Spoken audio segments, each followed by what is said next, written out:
In just 8 hours, the US Navy destroyed multiple Iranian warships, sank a frigate, and crippled another, in the largest American naval surface engagement since the Second World War. But this wasn't a war. It was a response. Welcome to the Survival Bunker. This is where we study the brutal reality of surviving war zones, sieges, and battlefield collapse.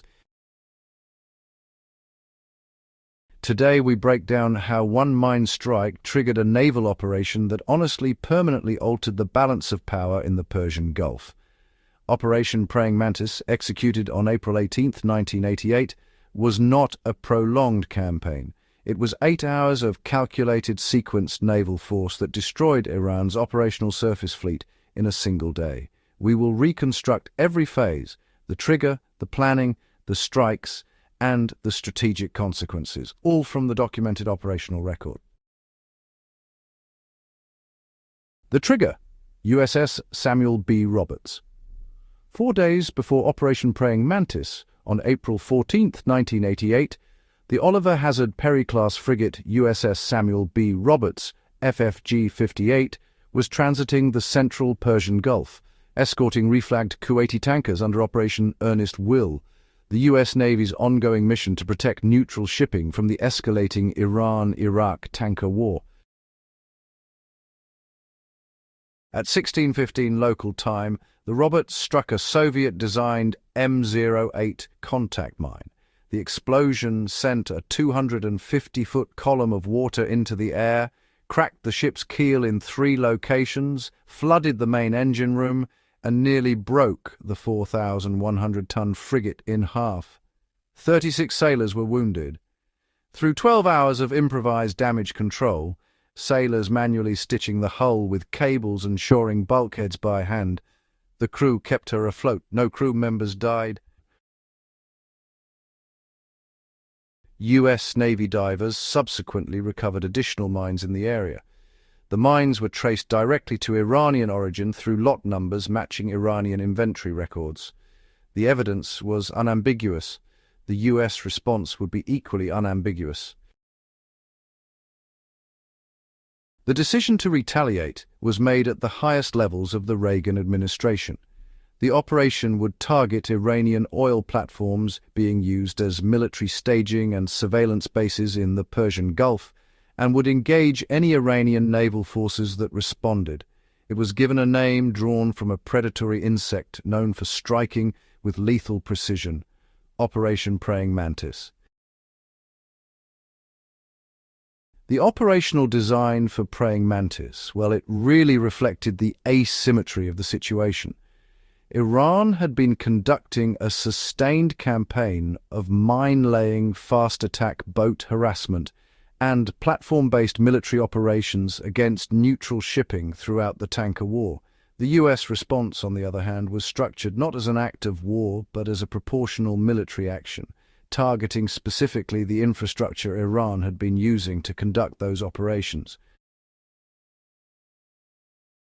3 surface action groups were assembled, each assigned a specific target set. Surface Action Group Bravo was assigned the Sasson oil platform, which Iranian forces had converted into a military outpost used for surveillance and fast-attack boat coordination. Surface Action Group Charlie was assigned the Syria oil platform, similarly militarized. A third group was held in reserve to engage Iranian naval forces that responded to the platform strikes. The operation was sequenced deliberately. Platform strikes would come first, executed at approximately the same time, to deny Iran the ability to respond to one strike before the other was complete. Iranian forces would be given the opportunity to evacuate before the strikes commenced. Those who did not evacuate would be engaged.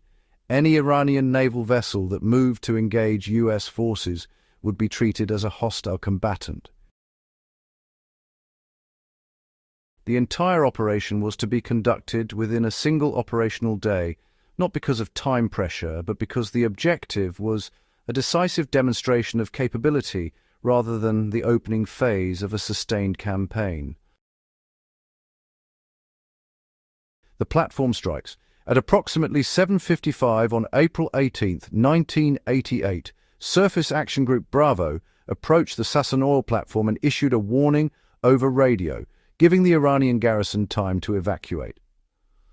The warning was met with small arms fire from the platform. The warning period ended, and the U.S. ships opened fire with their 5-inch gun batteries.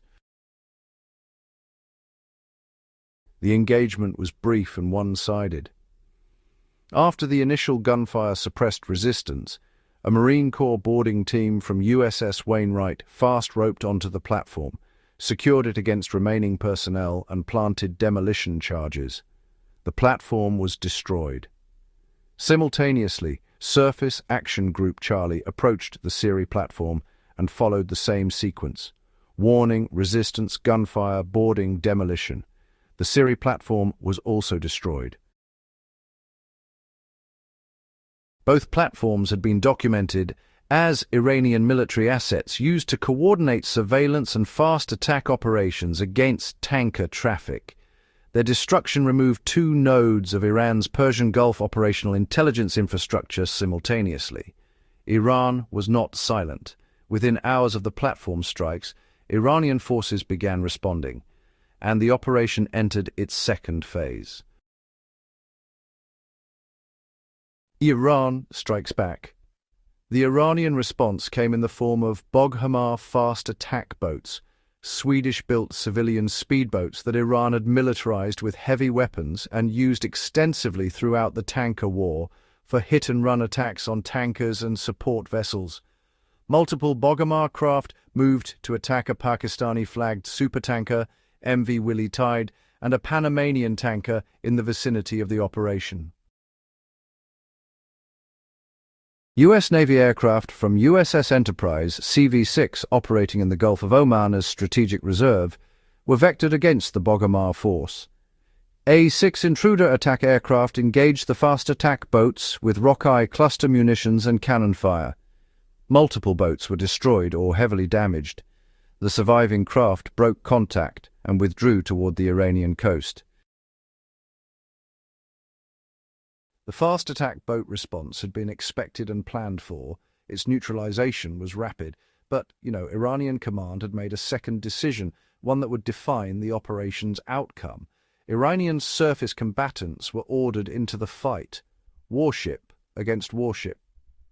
The first Iranian warship to engage U.S. forces was the Joshan, an Iranian missile boat of the Kaman class, armed with Harpoon anti-ship missiles acquired before the 1979 revolution.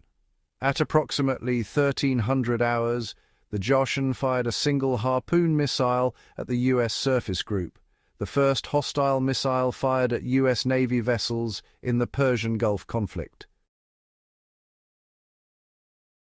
The missile was defeated by U.S. countermeasures. The U.S. surface group responded immediately with a combined salvo of Standard missiles and Harpoon anti-ship missiles, followed by gunfire from the 5-inch batteries. The Joshan was hit multiple times, caught fire, and sank. The engagement lasted just minutes. The larger and more significant confrontation came when the Iranian frigate Iris Sahand entered the operational area and fired on U.S. aircraft. The Sahand was a Vosper Mark V class frigate, a British-built surface combatant representing one of Iran's most capable remaining naval assets after years of war losses and maintenance difficulties under sanctions. USS Joseph Strauss and USS Jack Williams engaged the Sahand with Harpoon missiles.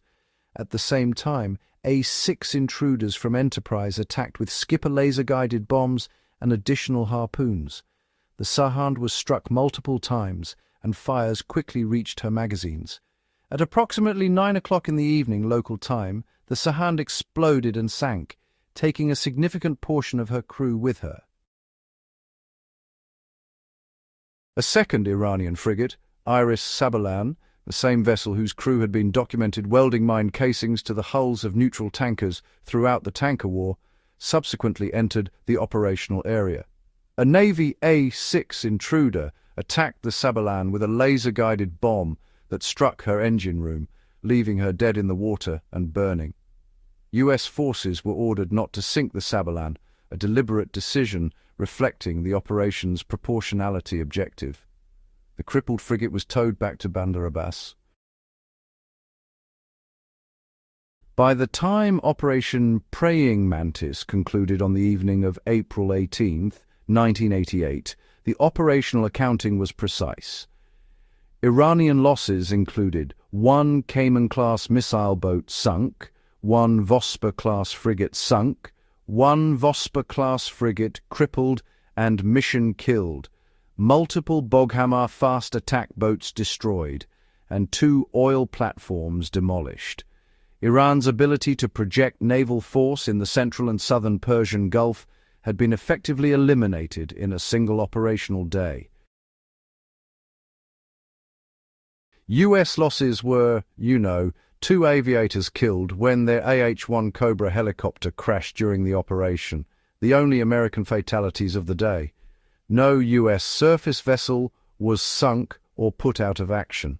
The engagement was actually the largest surface naval battle involving American forces since the Second World War, and it was conducted entirely within the framework of a proportional response to a documented hostile act. There was no declaration of war, no sustained campaign, just 8 hours of sequenced naval force that dismantled an operational adversary's surface fleet. Why it matters. Operation Praying Mantis had consequences that extended beyond the ships that were sunk. The destruction of Iran's operational surface fleet eliminated a significant military option from Iranian strategic planning at a critical moment in the Iran-Iraq war.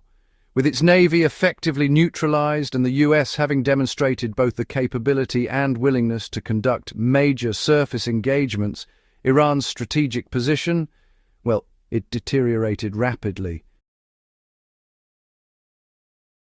On July 18, 1988, 3 months after Praying Mantis, Iran accepted United Nations Security Council Resolution 598 ending the Iran-Iraq War.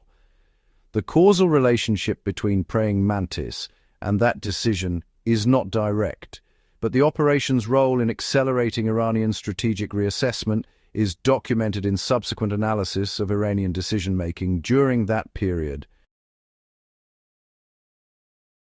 The operation also validated the concept of proportional sequenced naval response, using pre-identified documented military targets, issuing warnings before engagement, and calibrating the scale of force to the provocation rather than escalating to unrestricted combat. The Sabalan was not sunk, despite being a legitimate target, because sinking it served no additional proportionality objective beyond what had already been achieved.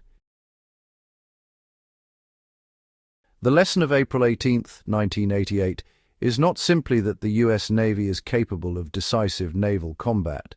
It is that one mine strike, absorbed by a crew that refused to let their ships sink, triggered a response that, honestly, reshaped an entire regional conflict. The Roberts damage control teams kept a broken frigate afloat for 12 hours. 4 days later, their navy answered.